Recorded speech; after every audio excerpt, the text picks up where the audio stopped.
Let's hope we can set the engine in the car today. Maybe start it. I kind of doubt it, but we might. We'll see. We'll see what happens. What's up, guys? Welcome back to the channel. Last time we left off on basically we needed to put the clutch on the engine before we could drop it in the engine bay. So that same day I actually picked up the clutch alignment tool, but I thought the video was just too long already from 2 days, so I said screw it, I'll just do it another day.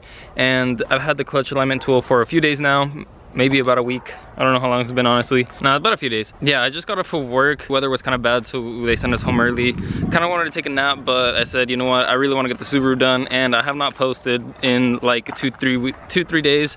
So I definitely have to at least post a vlog of some sort. I'm actually really tired, so I'm pretty drained. Let's knock this engine out, and hopefully we can get it in today. And I really don't think we'll get it started because there's a lot of stuff that I gotta figure out before we could start the engine. I think I'm gonna have troubles putting everything back together because I don't know how everything went, I'm not gonna lie. But if we're gonna figure it out, eventually we'll figure it out. It's not like we can't get this, but we're gonna figure it out. I know everything's really simple. I know everything's just kind of like there. When I took everything apart, it was kind of really simple how everything was just in groups. Basically, there was a group of hoses, a group of connections, a group of hoses, a group of connections. It was kind of weird. Like I said, I just have to figure out what goes where, and then like that's about it. But it's nothing like I have to like find anything or anything's hard to reach. Nothing's really hard to reach. I'm gonna get my tripod out and we'll cue the time lapse.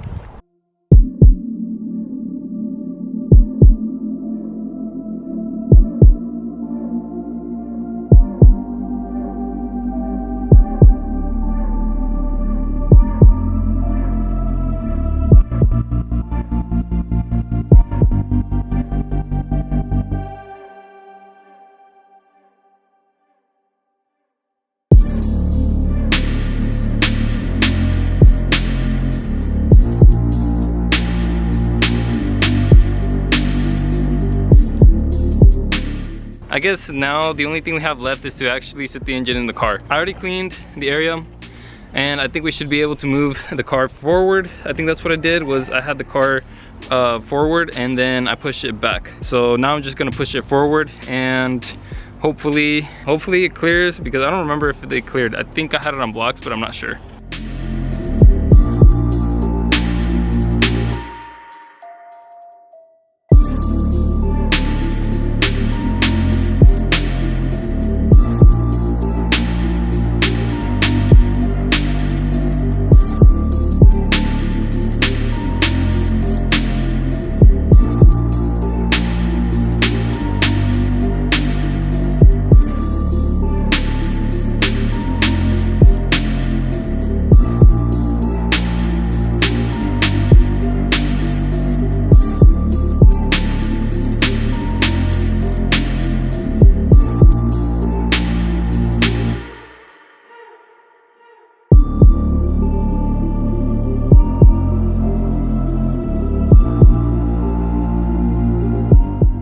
Okay, so it was getting dark, so I kind of stopped doing the time lapses, but the engine is in the car. I don't even know if it's on the mount right, I'm not gonna lie. Yeah, we're close. So obviously it's getting kind of late. I'm gonna just put the hood over it, put the tarp over it, and make sure that there's no moisture that's gonna get into this engine. So unfortunately for me, I have to wait to see when I can do this, but lucky for you guys will get to see in this next clip. All right guys, we're out here, day 2. It's a little windy, but I think we can get some work done. It's not too cold. I need to throw on the rest of the accessories. I need to throw on the belt. I need to throw on the air conditioning, and I think a couple other things other than the hoses and the connections that need to go to the car. I'm just gonna get to work and slap everything together. As of right now, the only thing we really need to do, I do need to lift the engine again to put the studs in where the mounts are, and that's about it. So I'm gonna do that really quickly, and then I'm going to start connecting everything.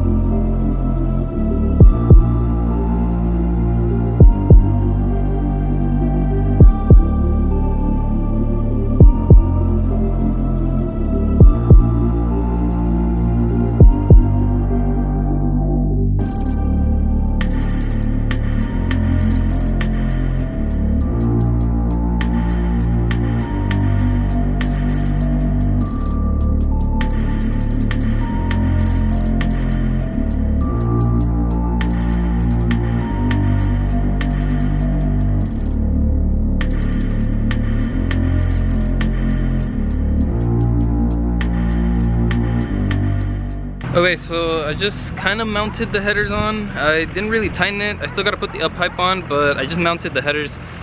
Next up is gonna be the up pipe, but I think I'm gonna go pick up oil and some coolant so that I can start putting that on, because that's probably next. I don't think I have anything else to plug in other than that. I'm looking around. All I have is the AC compressor to completely bolt on, because right now it's just held on. The power steering reservoir, power steering hoses, and all of the coolant hoses. So I don't think, other than the turbo, I don't think I have anything else to really throw on. So I'm gonna go pick up some oil, coolant before I forget, because I've been wanting to just turn the engine, but I can't because I don't have any oil or a filter. I don't really care about coolant. Coolant can really wait. You can start a car for like a couple seconds and just listen to it without really having coolant in it. It's not really good to run it for very long, but you can start it and definitely listen to it long enough to where you know that something's wrong with it or if it's all right. I'm gonna go pick up some oil and some coolant, and I'll pick up you guys when I get back. All right, so I just got back a bit ago. I just tightened the headers. I really want to start it. I really want to turn it to see if it starts. So we're gonna give that a shot. Also, I want to see if we're missing anything, if we haven't plugged something in, but we have to throw the turbo on before I do any of that. I just remembered, because the oil pressure line on the turbo is not connected to anything, and it's just gonna shoot oil everywhere. So I gotta install the turbo, and the up pipe is disconnected from the headers. Really quick, I'm just gonna throw those things on, and we might be able to get a start here in a second. Okay, so as of right now, I don't know what I need to plug in next, so I'm going to put oil in the engine, connect the jumper cables to the battery connections, and we're gonna give her a start. We're gonna see what it does. I know it needs water. I have not figured out all of the water hoses or any of the vacuum really. I just want to see what else we're missing, if we need anything else to start the engine, or if we're good to start it now. Like I said, since I don't know what I'm looking for, it's a little hard to connect everything the first time without trying to start it and seeing what it does.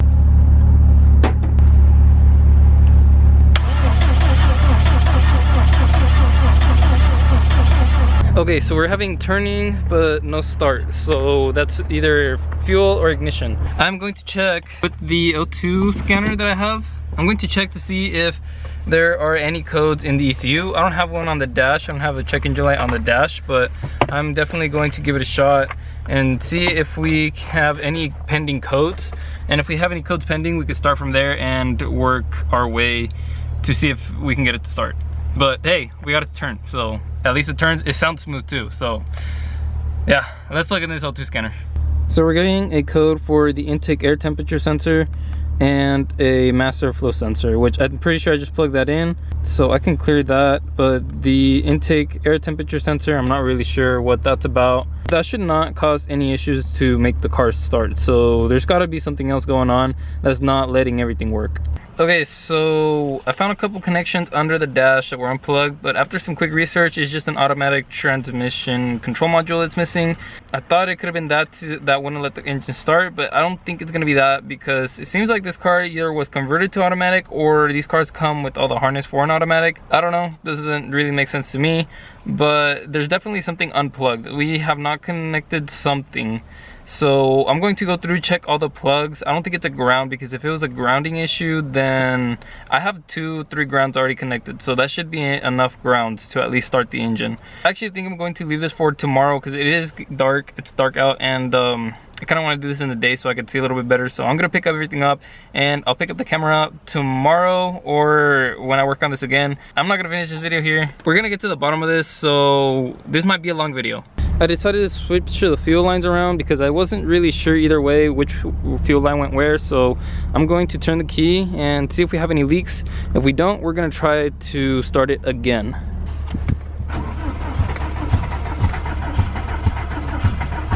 Okay, so it is turning, and it sounds like it actually wants to start now. It actually now sounds like it wants to start. I don't know if maybe it's just flooded from on the turning, or if maybe we're having a misfire now for real. But after I switched those fuel lines around, it seemed like the car wants to start a little bit better than it did last time. So I am going to guess it might just be a timing issue now. Like I said, I did not time the engine properly. I didn't know really how to time it, so I think that's my issue right now. I'm going to plug the scanner back in and check to see what's going on, and maybe give it a couple more cranks, but as of right now, it seems like the only thing that we have to mess with is timing. We have a code pending for the crankshaft position sensor, which is what we fixed. So I'm going to go ahead and swap the 2 pins over, and maybe that will fix our issue. I don't know, we'll give that a try.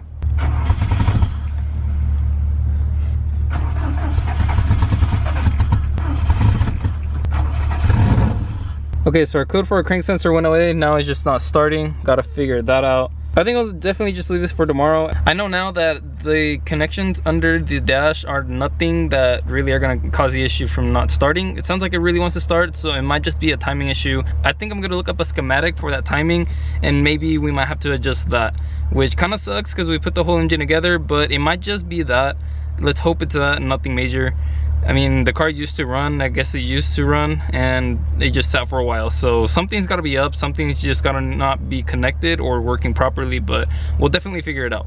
What's up, guys? So it's a few days later. I ended up hitting up Wyatt the other day, and he told me to hit up this guy named Zach. He's really good on Subarus. Zach, if you're watching this, thanks, man. Again, really helpful. Basically, I didn't really think about this, but basically the map sensor was not plugged in to the car. And so every time I turn it on, it would read no airflow into the engine, and so it'd just kill it. He told me to basically throw on the intercooler. I didn't have an intercooler, and so what I did was, right now it's all taken apart, but basically this piece runs here, and then that piece has the map. And so basically I just kind of put this here, plugged that in here, and then I ran the sensor wire over, plugged it in. And when I plugged it in, the engine turned on. Zach, shout out to you, bro. If you're watching this, like I said, thank you for helping me figure this out. Once I plugged the intake into the actual throttle body and the engine was reading the map, it did turn on. And like I said, it turned on, it sounded good. And so we figured that out. I thought it had to do with something else. I knew that it had to be something simple because I plugged everything in. Everything should be working properly, but I just did not really know what was wrong. And I didn't think about it, and it makes sense because basically when this is over here, it's just sucking air in here, it's traveling here, but from the turbo, it is not coming in here. So basically I was missing everything from here to here. Also, our turbo might be blown. We'll have to pull that apart. Zach checked that as well, and he said that it has no real spin. He says that the turbo seems a little too seized up for him, and so I kind of thought about it as well, but I thought maybe it was because it was dry. But yeah, the engine turned on. If I could turn it on for you guys right now, I would, but there's just such a mess in the engine bay from other things that I got to take off to replace the turbo inlet. This is messed up. I just have to throw on the whole intercooler. I think that'd be about it. I have to pick up a battery. That's also one of the things I need is a battery, because I just jump started it the other day with the jump starter, kind of like how I did it with the Honda. At least I hear the engine turn on the other day, and it turns on. It sounds healthy, other than, like I said, turbo was not spooling at all. I don't think I heard the turbo spool. I need the downpipe exhaust, but I already ordered the downpipe. I'm gonna build my own exhaust. The coolant, I'm going to use water to bleed all the coolant out and see where I have any leaks, or if I have any leaks. Little by little, we're gonna get this done. I wanted to just update you guys on getting the engine started. I didn't want to finish a video and not start the engine. I just wanted to make sure that I had everything down this video. That when it wouldn't start, I just had to figure that out. Like I said, I can't turn on the engine for you guys right now. Definitely next video, you guys will hear it start and run. As of right now, there's nothing else really that needs to be done, I don't think. Transmission's in, so it's basically drivable at this point. It just needs coolant and a turbo. Zach said maybe rebuilding this turbo, but I'm gonna open this turbo up and clean all the internals, and if they're good, then I might just slap it all together and I'll try that. If it doesn't, then I'll have to order a rebuild kit. But yeah, next video, I think we'll have this down and running, down on the ground and running next video. I'm gonna redo the headlights. I have the headlights in the car and they're all foggy. The headlights are kind of foggy, so I'm going to definitely redo those and make them really clean and shine like new again. But yeah, once I heard the car turn on after I plugged in that intake to the throttle body, it felt a lot better. Like I said, the engine sounds healthy. It sounds like it's healthy, and it didn't stall or anything. It idled fine. It was idling fine. I didn't idle it for very long because I don't have coolant in the system, but I just wanted to see if it sounded weird, if it idled weird, and everything seemed like it was fine. It just sounded like it was fine. So stay tuned to next video. Like I said, next video for sure, you guys will get to hear the Subaru turn on. I'm getting in the video here, guys. I don't have anything else to do. I ordered the downpipe. I ordered a couple other things that I need for the car. Next video, we should probably be able to get the car running. If you guys like this video, go down and hit that like button for me. Go down and comment. I'm always active in the comment section if you guys have anything to say. Go down and hit that subscribe for me. It really helps me out. And I'll see you guys in the next one.